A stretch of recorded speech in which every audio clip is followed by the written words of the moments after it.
Unfortunately, I did not hate Operation Fortune. But unfortunately for Guy Ritchie, I don't think a lot of fortunate people are going to fortunately pay to see Operation Fortune. It's such a bad title. It's the worst title. It's one of the worst. It goes Morbius, House of Gucci, Operation Fortune in terms of worst titles ever made. I just don't know why they settled on such a lame title for an okay movie. I guess an okay movie deserves an okay title. Good evening, ladies and gentlemen. I am Isaac Joel with the Critics at Agents of Fandom, and today we're going to be talking about Guy Ritchie's latest film, Operation Fortune, with Jason Statham. Let's get right to it. I want it to be clear, I'm not the biggest Guy Ritchie fan. However, I do think that I have been sleeping on him. I do think he's a little underrated, and for that, I want to give my most sincerest apologies, because I was one of the people who watched Aladdin on a plane because I really was not interested and hated it, but it was okay. It was okay. I also just didn't realize he was the guy that did the Sherlock Holmes movies, and I absolutely loved those when I was in high school. I'm sort of rewatching Snatch and trying to like get back into his original filmography. But this morning I watched Wrath of Man, and I gotta say, thus far, that might be my all-time favorite Guy Ritchie movie, because not only is it super stylistic, but it is the best script, the best story, the best characters, the best world that he has probably put together originally on his own. Speaking on Operation Fortune, I saw this movie and I did not watch the trailer because the trailer looked bad. It was one of those situations where I click the video and I have it pulled up on the screen and I watch the first 20 seconds and I pause it and I walk away and I'm like, nothing about this looks appealing to me. And I know that sounds very, very drastic and extreme of a reaction, but I know what it is that draws me, what it is that grabs my attention. I know what it is that I like, and I know what it is that I don't like. And with this, I just knew you have a bad title. I'm not into the side of Guy Ritchie that is like super zany and funny and super witty. It just doesn't work for me. People were cracking up in the theater to this movie, and I just didn't understand half the jokes because they just speak so damn fast when they're doing these jokes. And also the edits are just going so quickly that you're not able to even process the joke. So I don't even know how people in the audience were able to hear. That's just probably my own problem. That's probably my own issue, though, and I'm going to need to deal with that on my own. I actually found this movie to be quite entertaining and fun at the end of the day. I walked out of it like, oh my God, I would actually watch that again. Like, no, I'm probably not going to pay a ticket, but if it goes out online, which I read that it almost did go out online, due to the fact that the main antagonist is Ukrainian, and they did shoot this right during and before the Ukrainian war. It was supposed to come out last year, but then they postponed it. So imagine that. Imagine a movie that was supposed to come out a whole year ago, and now they're kind of barely promoting it, bringing it up again.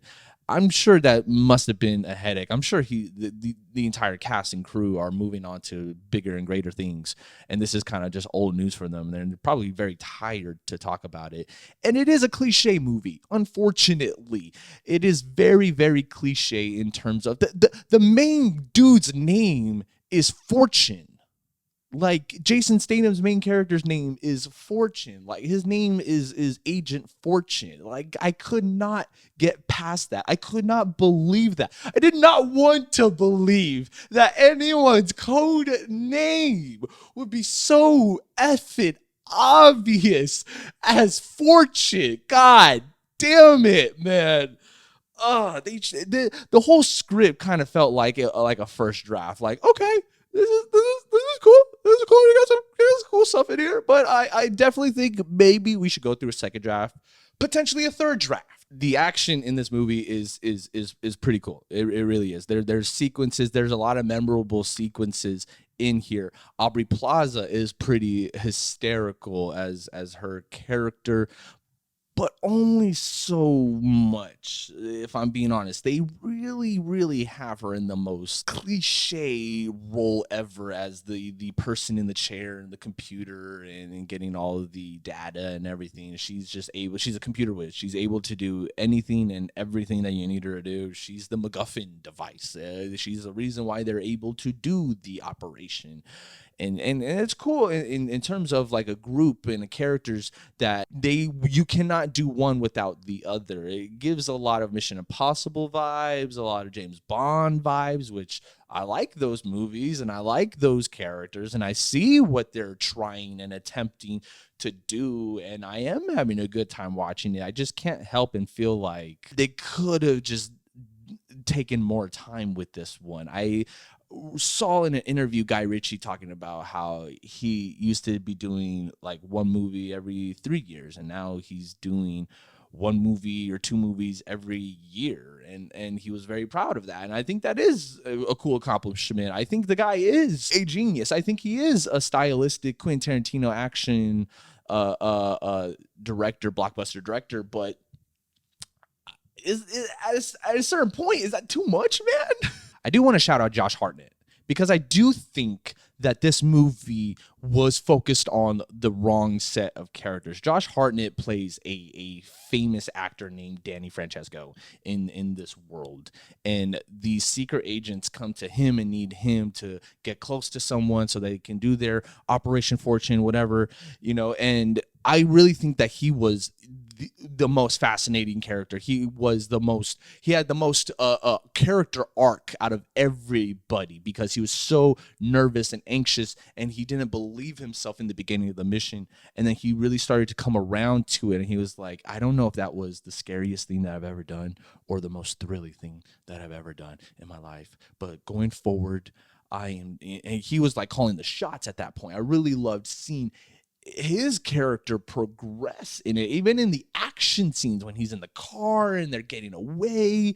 I think he should have been the star of this. Honestly, I don't really see and understand why Jason Statham, although I love the dude, I'm not hating on anybody in this. This is why it's so hard for me to talk about this movie, because I love Aubrey Plaza.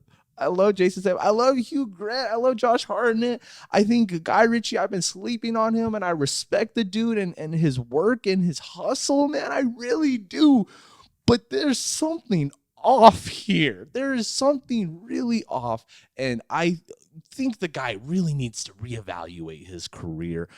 And I'm speaking purely from a fan, because I don't know if he's going to go straight into Aladdin 2 after this, and I don't know if that's really the best or the smartest move. I'm sure it's gonna make $14.69 billion or whatever the hell in the box office on opening night. But there has to come a certain point in your career where it can't be about the money. It can't just be. No, there's no way.